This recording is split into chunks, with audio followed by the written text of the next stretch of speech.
जय गुरुदेवाय नमः। जय श्री कृष्ण। आज हम आपको श्रीमद् भागवत रहस्य विस्तार रूप से सुनाएंगे। विवेक ही आत्मा का पुत्र है, बिना सत्संग विवेक न होई। आत्मा और बुद्धि के संबंध से ही विवेक रूपी पुत्र उत्पन्न होता है। यदि विवेक जागृत न हुआ तो प्राणी इस संसार रूपी सागर में डूब जाता है। विवेक न होने के कारण तो आत्मदेह गंगा नदी के में मरने के लिए जाता है। विवेक सत्संग से उत्पन्न होता है। विवेक ही आत्मा को जागृत करता है। प्रत्येक जीव में आत्मशक्ति होती है, किंतु आवश्यकता है उसे जगाने की। वैसे तो हनुमान जी सर्व समर्थ थे, परंतु जब जमवंत ने उन्हें उनके स्वरूप का भान कराया, तभी उनको अपने वास्तविक स्वरूप का ज्ञान हुआ। संत महात्माओं द्वारा दिया गया ज्ञान वह उपदेश रूपी फल बुद्धि को प्रिय नहीं है। मन यदि बुद्धि के कहे अनुसार कार्य करेगा तो अवश्य दुखी ही रहेगा। अंततः आत्मा का कहा मानो, वह तुम्हें धोखा नहीं देगी। सूत जी कहते हैं कि सत्संग से तुरंत ही बुद्धि की शुद्धि नहीं होती। मन और बुद्धि जब दोनों होकर भागवत का आश्रय लेंगे तभी पूर्ण रूप से शुद्धि हो सकती है। धुंधकारी कौन है? जो प्रत्येक क्षण द्रव्य सुख और काम सुख का चिंतन करे, वही धुंधकारी है। बड़ा होने पर धुंधकारी 5 वैषयों अर्थात शब्द, रूप, रस, स्पर्श और गंध में फंस जाता है। यही 5 विषय रूपी वैषयें प्राणी को अपने पाश में जकड़ लेती हैं। जो हाथ परोपकार न करे, श्री कृष्ण भगवान की सेवा न करे, वह हाथ शव समान है। धुंधकारी स्नान और शौच क्रिया से हीन था, कामी था, अर्थात यदि स्नान करने के बाद प्रभु सेवा ना की तो स्नान करना ही व्यर्थ है। इसलिए कहा गया है कि धुंधकारी स्नान नहीं करता था। स्नान करने का अर्थ केवल शरीर को साफ रखने से नहीं है, परंतु स्नान के पश्चात सत्कर्म प्रभु भजन न किया तो वह पशु स्नान है। स्नान करने के पश्चात यदि सेवा, संध्या और गायत्री न हो तो वह स्नान भी पाप है। शास्त्रों में 3 प्रकार के स्नान कहे गए हैं, जिसमें ऋषि स्नान सर्वश्रेष्ठ है। उषा काल में 4 से 5 बजे के मध्य किया जाने वाला स्नान ऋषि स्नान कहा जाता है। 5 से 6 बजे वाला मध्य किया गया स्नान मनुष्य स्नान तथा 6 से के पश्चात किया जाने वाला स्नान राक्षस स्नान कहलाता है। भगवान सूर्य नारायण के उदय के पश्चात किया गया स्नान राक्षस स्नान कहलाता है। भगवान सूर्य नारायण के उदय के पश्चात दंत धावन, शौच आदि करना अनुचित है। सूर्य बुद्धि के स्वामी देव है। उनकी संध्या करने से बुद्धि तेज होती है। स्नान और संध्या अवश्य करो। ध्यान की संध्या है। रोज सत्कर्म किए बिना किया जाने वाला भोजन नहीं है, अपितु मनुष्य पाप का ही भक्षण करता है। गीता में भी यह कहा गया है। जो पापी लोग केवल अपने शरीर के पालन पोषण के लिए अन्न उत्पन्न करते हैं, वे अन्न उत्पादन करते हैं, वे पाप का भोजन करते हैं। तन और मन को दंड देने से पाप का नाश होता है और पुण्य की वृद्धि होती है। आप स्वयं को दंड नहीं दोगे तो कौन देगा? पुत्र को दुराचरण को देखकर आत्मदेव को अत्यंत पीड़ा हुई। अब उन्हें महात्मा की बातों ने मानने का पछतावा होने लगा। सोचने लगे कि इससे तो यही अच्छा होता कि मैं पुत्र विहीन ही रहता। धुंधकारी ने सारी संपत्ति व्यय कर दी थी और वह माता पिता को मारने भी लगा था। पिता को दुखी देखकर गोकर्ण पिता के पास आया और उन्हें वैराग्य का उपदेश दिया। गोकर्ण ने कहा, अब आप घर परिवार का मोह त्याग कर वन गमन करो। अभी भी समय है, आप सबका त्याग कर दो, नहीं तो काल जबरदस्ती आपसे मोह छुड़वाएगा। संसार क्षणभंगुर है, यह एक पानी के बुलबुले की भांति है जो हर क्षण बनता बिगड़ता रहता है। यह संसार माया का दास है, और जब माया ही मिथ्या है तो संसार कैसे वास्तविक हो सकता है। संसार को वंध्यासुर की उपमा दी गई है। इस संसार को कोई सार तत्व नहीं है, तो कौन पुत्र और कैसा धन। गौकर्ण आत्मदेव को समझाते हुए कहता है कि पिताजी, जीव का यह शरीर हाड़ मांस का और रुधिर का पिंड है, जो हमारा नहीं है।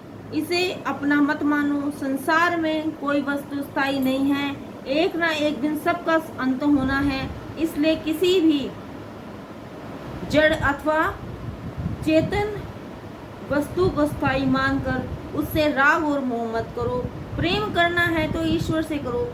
मोह माया का त्याग किए बिना भक्ति नहीं होती।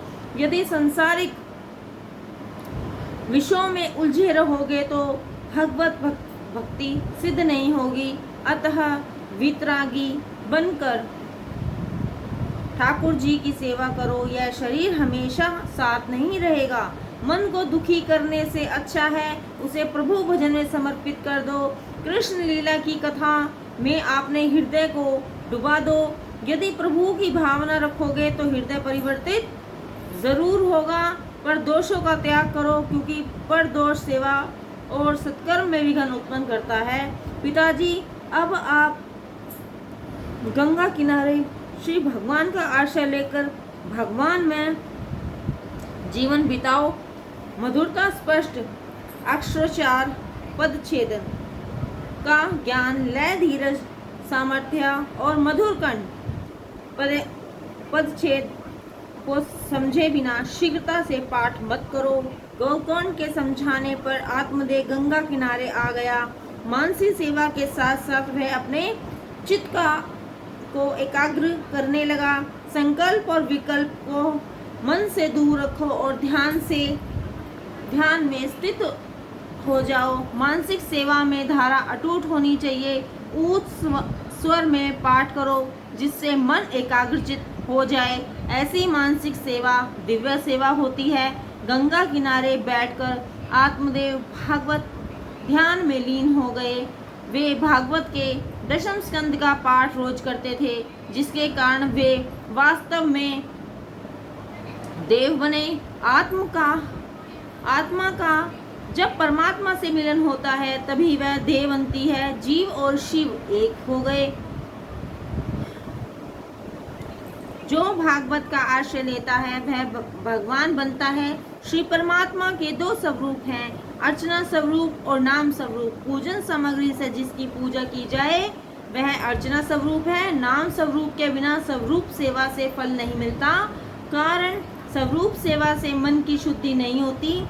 मन की शुद्धि के बिना स्वरूप सेवा में आनंद नहीं मिलता, क्योंकि मन तो चंचल है जो बार बार विषयों की ओर आकर्षित होता है। सेवक का जब तक संसार के साथ संबंध रखता है, माया से मोह रखता है, तब तक उसे अपना स्वरूप सेवा का आनंद प्राप्त नहीं होता।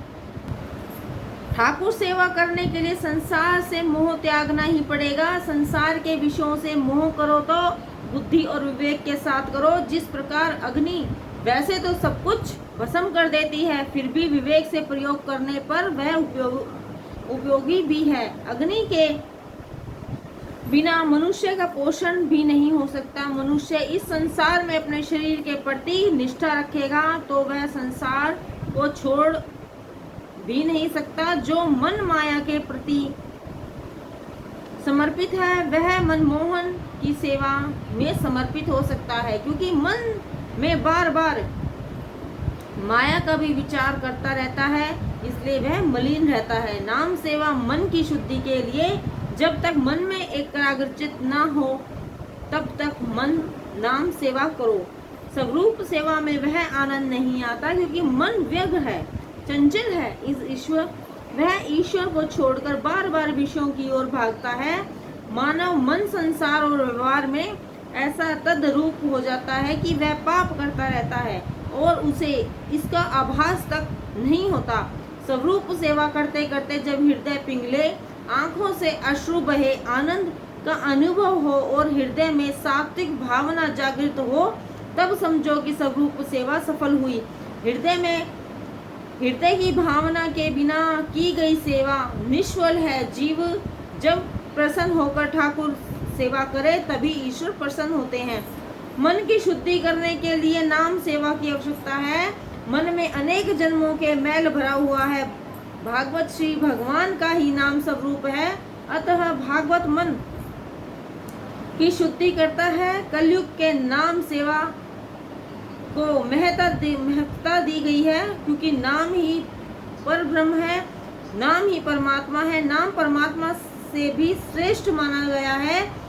ईश्वर तो अदृश्य है, उसके साथ प्रेम करना कठिन है, परंतु नाम स्वरूप तो स्पष्ट दृष्टिगोचर होता है।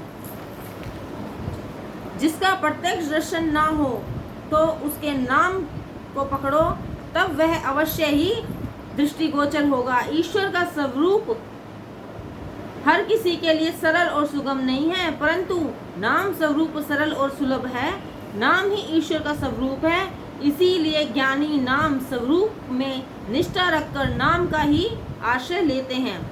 श्री राम ने तो कुछ ही जीवों का उद्धार किया था, परंतु उनके नाम का आश्रय लेकर अनेकों जीवों का उद्धार हो गया। श्री कृष्ण जब तक पृथ्वी पर विराजमान थे, तब जितने जीवों का उद्धार हुआ था, उसकी तुलना में अनेक नाम अनगिनत लोग इस भव सागर को पार कर गए। ईश्वर के प्रति निष्ठा का अभाव ही सबसे बड़ा निष्ठा का अभाव ही सबसे बड़ा पाप है। श्री भागवत नाम सरल साधन है। श्री भागवत का आश्रय ही नाम का आश्रय है। आत्मदेह के दशम स्कंद का पाठ करने से मुक्ति प्राप्त हो गई थी। भागवत का आश्रय लेने वाला ही भगवान बनता है। यदि मनुष्य को संस्कृत का ज्ञान न हो तो प्रतिदिन दशम स्कंद, विष्णु सहस्त्रम और शिव महिमा स्तोत्र का पाठ करना चाहिए। आप पाठ अर्थ ज्ञान के साथ करो, क्योंकि अर्थ ज्ञान के बिना किया गया पाठ अधम पाठ है। भगवान कभी भी किसी को भी सुगमता से प्राप्त नहीं होते। उनको पाने के लिए मनुष्य को कष्ट उठाना ही पड़ता है। जीव कष्ट उठाने से दूर भागता है। भगवान की कृपा पाने के लिए दुखों को सहन करो। जो जीव अपनी इच्छा से कष्ट सहन करता है, उसे यम की भी कष्ट नहीं देते। आत्मदेह प्रतिदिन 10-12 घंटे आसन लगाकर बैठता था। आसन पर शांत मन से बैठो। ज्ञानियों को जो आनंद समाधि से मिलता है, वही आनंद आपको भगवान कथा में मिलेगा। अनुभव करो कि जिस लीला की यह कथा है, वह हमारे प्रत्यक्ष हो रही है। विचार करो कि मेरा मन ईश्वर से तदाकार हो रहा है। दृश्य में से दृष्टि हट जाए और दृष्टा में स्थित हो जाए, तभी आनंद प्रकट होगा। गौकर्ण को लगा कि धुंधकारी का व्यवहार उसे भी बिगाड़ देगा, तो वह भी वन को प्रस्थान कर गया। इधर धुंधकारी वैश्यों को प्रसन्न रखने के लिए अब चोरी भी करने लगा। सूत जी सावधान करते हैं, कहते हैं कि जीव इंद्रियों का स्वामी है, परंतु जब इंद्रियां जीव पर अपना अधिकार स्थापित कर लेती हैं, तो जीव का जीवन कलुषित हो जाता है। मन ईश्वर के साथ मित्रता करे तो उसका जीवन आनंदमय हो जाता है। धुंधकारी भी गलत मार्गों से धनोपार्जन करने लगा। एक दिन वह राजा के महल में चोरी करने गया और वहां से धन के साथ आभूषण इत्यादि भी चोरी कर लाया। जब वह धन और आभूषण उसने वैश्याओं को दिया, तो वैश्या विचार करने लगी, यदि यह जीवित रह गया तो चोरी के आरोप में पकड़ा जाएगा और इसके साथ हमें भी दंड भोगना पड़ेगा। अतः वह वैश्या दंड भोगने से के डर से धुंधकारी को मारने की सोचने लगी।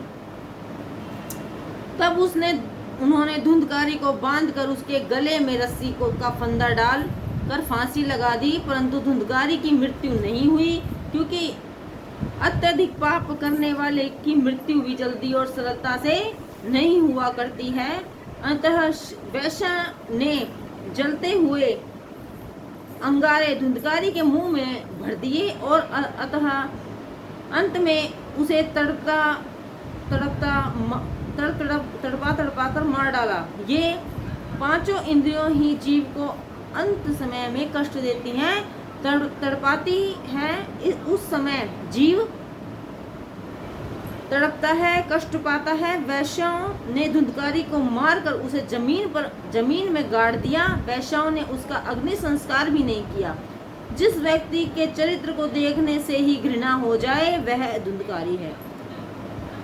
अपने भयंकर दुष्कर्मों के कारण धुंधकारी प्रेत बन गया। पापी के लिए तो यमपुरी में कोई स्थान नहीं है। गोकर्ण को धुंधकारी की मृत्यु का समाचार मिला। उसने गया जी जाकर धुंधकारी का श्राद्ध किया, संपन्न किया। गया जी श्राद्ध कर्म के लिए सर्वोत्तम स्थान है। वहाँ श्री विष्णु के चरण पर स्थित हैं, जिसके विषय में एक कथा प्रसिद्ध है।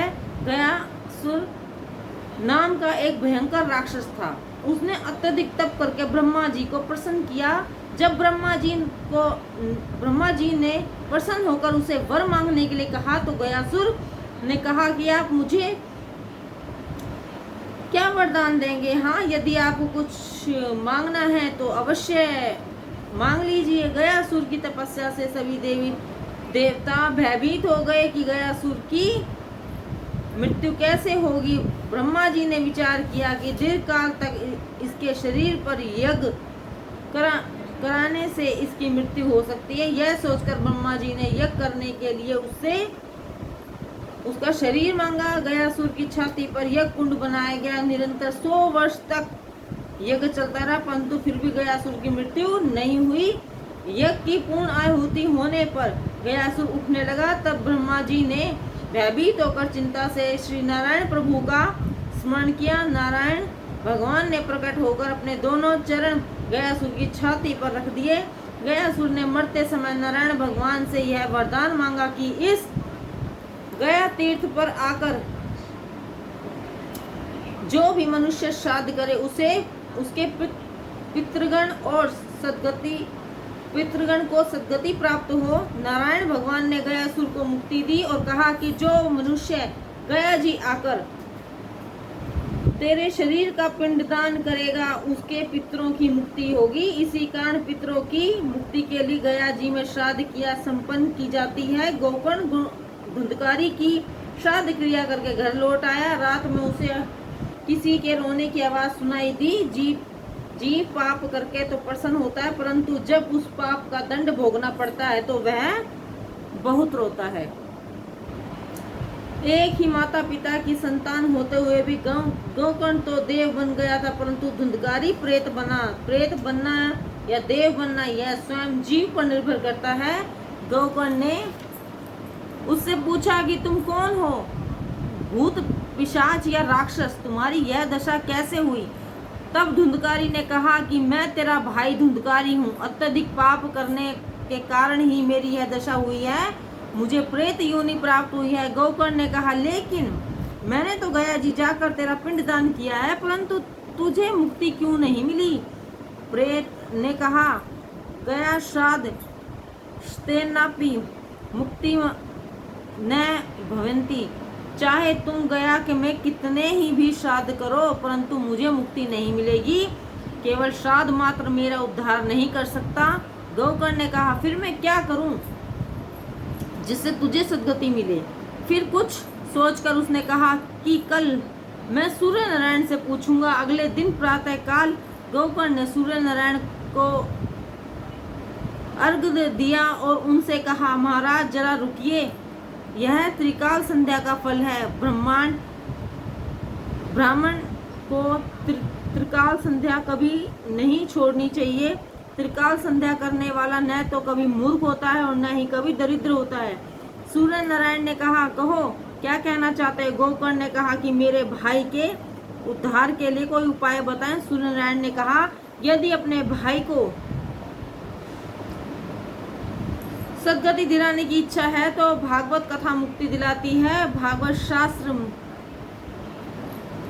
मुक्ति है। धुंधकारी को मुक्ति दिलाने के लिए गोकर्ण ने भागवत सप्ताह का आयोजन किया। धुंधकारी भी वहां पहुंचा, परंतु प्रेत होने के कारण उसे वहां बैठने का स्थान नहीं मिला।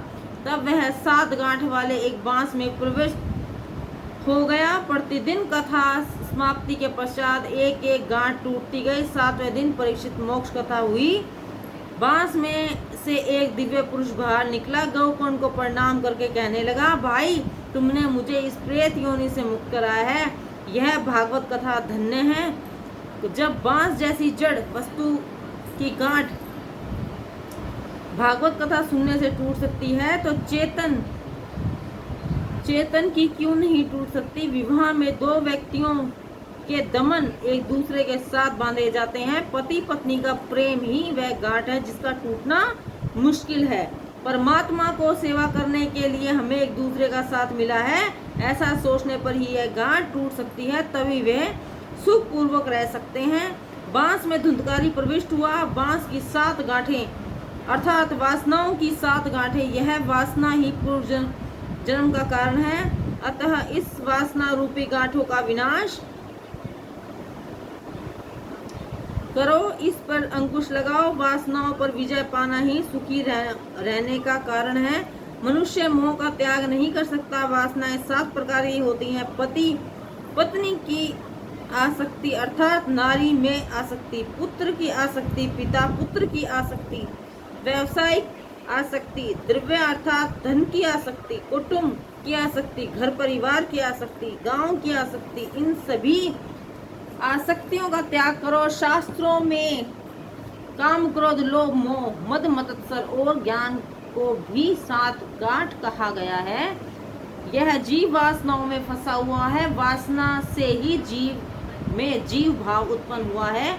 इसी वासना के कारण वह निष्काम से साकाम बना है।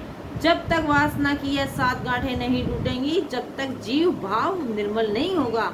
श्री भागवत कथा श्रवण करने से वासना की प्रत्येक गांठ टूटती है। जब प्रभु के प्रति प्रेम बढ़ेगा तो इन गांठों को टूटना ही पड़ेगा। श्री भगवान नाम का स्मरण एक मात्र सत्य है। यदि ऐसा विचार करेंगे, यह स्मरण नित्य करना है, तो सभी वासनाओं की ग्रंथियां टूट जाएंगी। एक गांव में एक ब्राह्मण प्रतिदिन 12 वर्षों से कथा कर रहा था।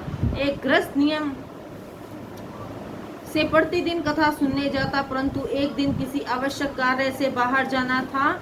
तब उसने ब्राह्मण से कहा, महाराज मैं यहाँ 12 वर्षों से प्रतिदिन नियम से कथा सुनने आता हूँ, परंतु मेरे बाहर जाने के कारण मेरा नियम टूट जाएगा। ब्राह्मण ने कहा, यदि तुम्हारा पुत्र तुम्हारे स्थान पर कथा सुनेगा तो तुम्हारा नियम भंग नहीं होगा। यह सुनकर उस गृहस्थ ने कहा, महाराज यदि कथा सुनकर मेरा पुत्र वितरागी हो गया तो क्या होगा। ब्राह्मण ने कहा कि तुम तो 12 वर्षों से नित्य प्रति कथा सुनकर भी वितरागी नहीं हुए, तो एक दिन की कथा श्रवण से तुम्हारा पुत्र वितरागी कैसे हो सकता है। गृहस्थ ने कहा, हम तो रोज कथा सुनते हैं पर मन की गांठ नहीं छोड़ते। ऐसा मत करो, कथा सुनकर मन की ग्रंथियां छूटनी चाहिए। जीव जब तक संसार में सुख का त्याग मन से नहीं करेगा, तब तक वह भक्ति सिद्ध नहीं होती। तुम भोगों का त्याग भी नहीं चाहो और चाहते हो कि भक्ति भी होती रहे, वह भक्ति निष्फल है। शुद्ध आचरण करने से ही भक्ति सिद्ध हो सकती है। ज्ञान और वैराग्य को दृढ़ करने के लिए यह भागवत कथा है। परमपिता परमात्मा के चरणों का आश्रय लेकर ही धुंधकारी जैसा पापी भी देवता समान बन गया।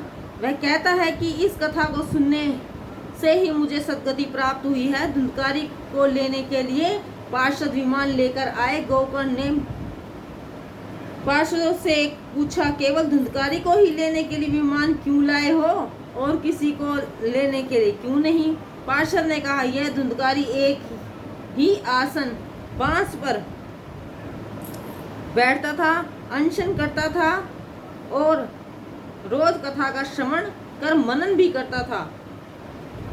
कथा धुंधकारी की तरह ही सुननी चाहिए। प्रभु के चरणों में मन का निवास करना ही उपवास है। उपवास के समय कुछ भी खा लेने से उपवास पूर्ण नहीं होता।